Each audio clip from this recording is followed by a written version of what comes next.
Hey guys, what are y'all doing in there?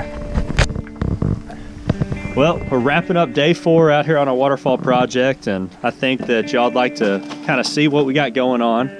But I want to try something a little different, maybe give you a little better perspective of what it is that's happening out here.